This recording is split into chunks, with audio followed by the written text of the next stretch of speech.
A blue screen of death on your Dynabook Portege X50 can interrupt your work without warning. In this video, you will learn practical ways to troubleshoot Windows crashes and fix common blue screen of death errors. So while you're performing updates, you're getting an IRQR not less or equal message, K-mode exception not handled, kernel data in page error. A lot of errors pertain to this problem, and we're going to go ahead and jump into what should hopefully be a pretty straightforward process, guys. And we're going to go ahead and jump right into it. So first thing I'd recommend doing would be to actually go ahead and boot to the troubleshooting utility on Windows 11. So if you do a hard power off 3 times in a row, Windows should automatically attempt to launch the starter prepared utility. And if it doesn't find anything, it will give you the option to select advanced settings, in which case it will take you to a screen that looks like this. Now, if it does not take you to a screen that looks like this, or you're unable to get to that, you can also download the Windows 10 Media Creation Utility, or Windows 11. They probably will make a creation utility for Windows 11 at some point.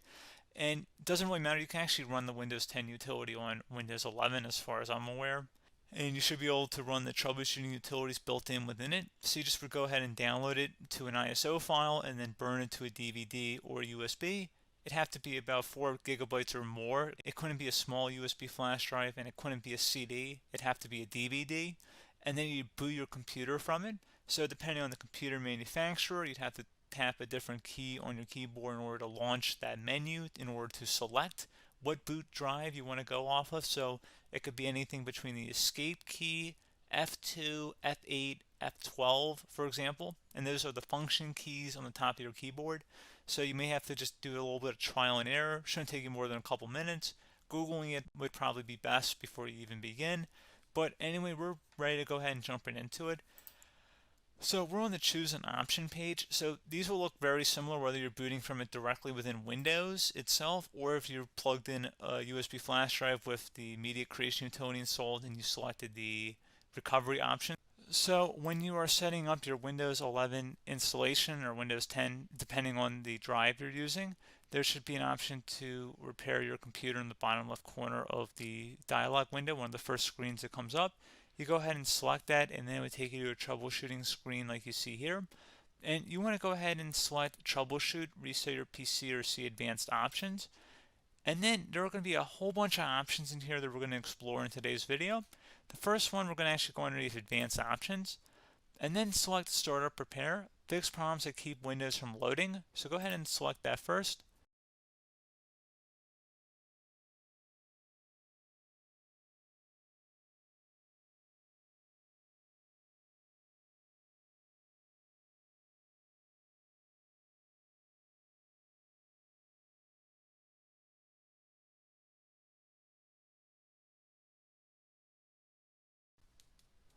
Okay, so you can see it could not repair our PC.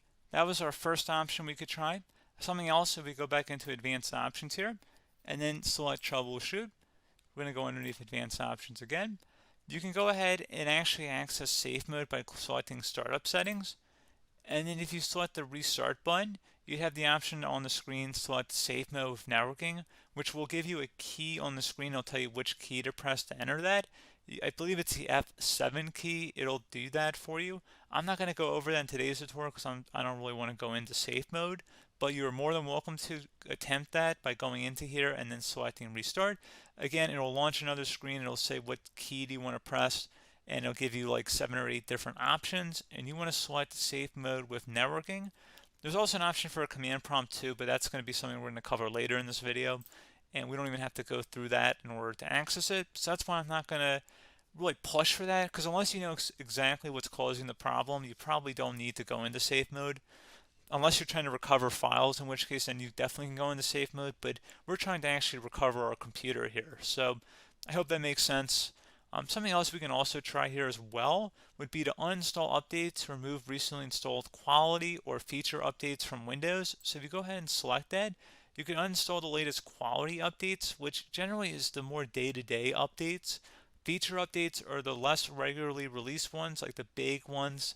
I would equate it to service packs in like Windows 7 and Windows Vista and Windows XP. So larger updates that occur once or twice a year at most.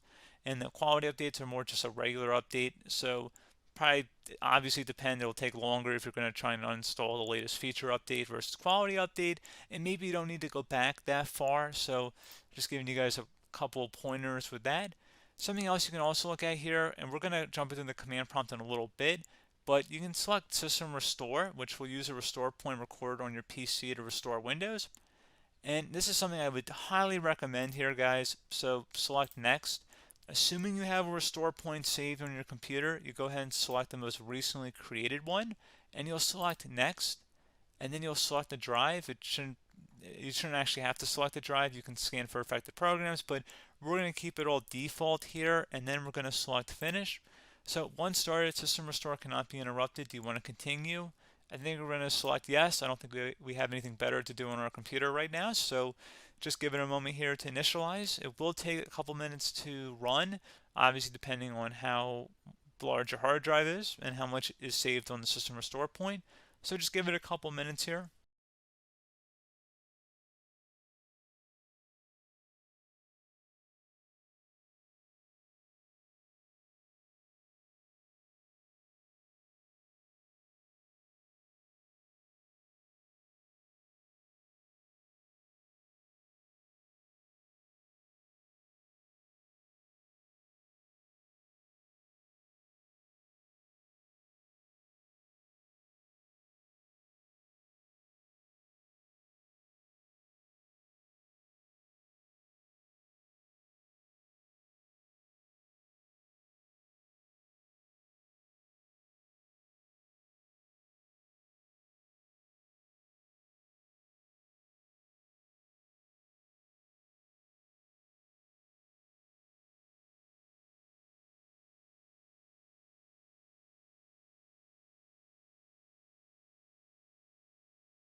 Okay, so you can see System Restore completed successfully. The system has been restored. Your documents have not been affected. Click the Restart button to restart your computer. Go ahead and select Restart.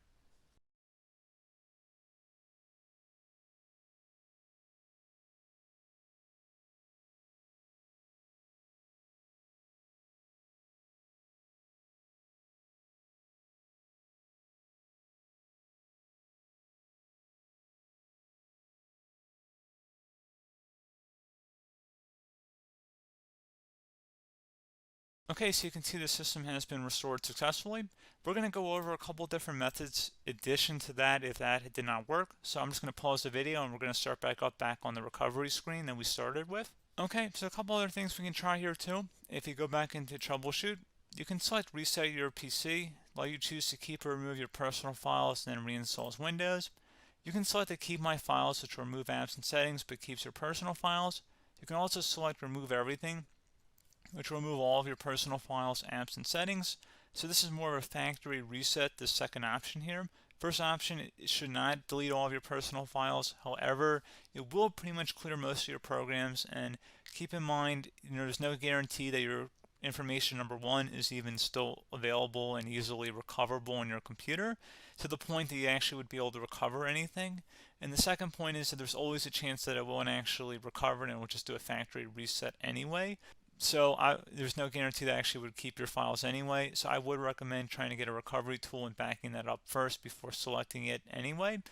But again, those are a couple different options. And then something else you can try here if you go back to the choose an option. Another option, if you go underneath choose an option and select troubleshoot, advanced options, and now select where it says command prompt. Okay, so the first thing we should do is type our main hard drive here. In most cases, it should be the C drive. So you just do a C colon and then hit enter on your keyboard. So once you're underneath the C drive, we're going to type in dir and then hit enter on your keyboard. It should have program files, users, and Windows all in there. That's how you know you're in the right directory.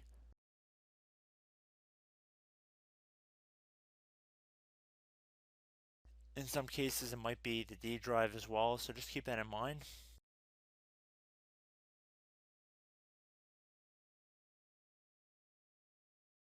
Next thing we're going to do is type in cd space / Windows / system 32 / config, and then you're going to hit enter on your keyboard.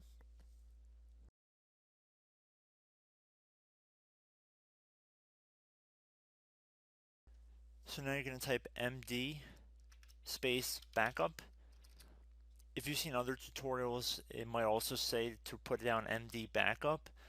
That's because the backup name is pretty common when you want to back something up. So you can name this whatever you want, doesn't have to be backup. So if you've already made a backup folder in the past, you could do backup 1, for example. So once you're done setting the name you want the backup to be called, hit enter on your keyboard again.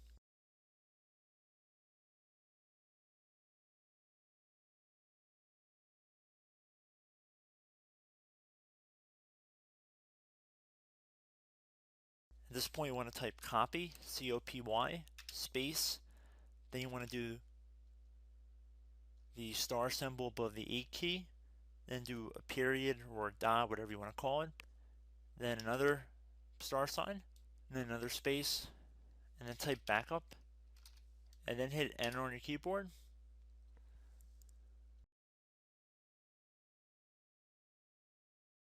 Now you want to type cd reg back, R-E-G-B-A-C-K, and then hit enter on your keyboard. So now that we are under the reg back, so now you want to type dir again, and then hit enter.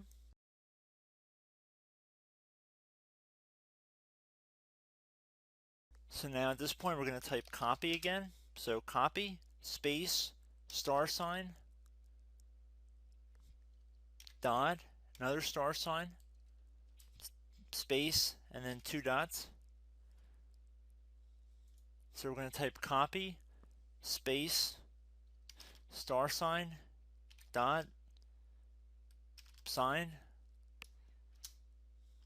star sign,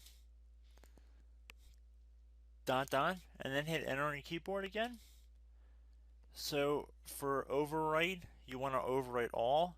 So type A on your keyboard, so capital A, and then hit enter on your keyboard.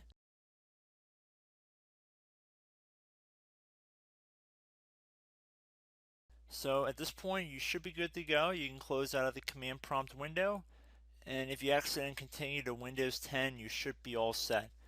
So I hope one of these 3 or 4 different methods we went through in this tutorial helped you guys out. Again, I'm not sure if you guys heard me earlier, but try to go back into your safe mode if possible and uninstall any programs you know might be conflicting with the Windows startup if you can get into safe mode. So just keep that in mind. Something very simple like that could be blocking up everything. So again, I hope this tutorial helped you guys out, and I will catch you in the next tutorial. Goodbye.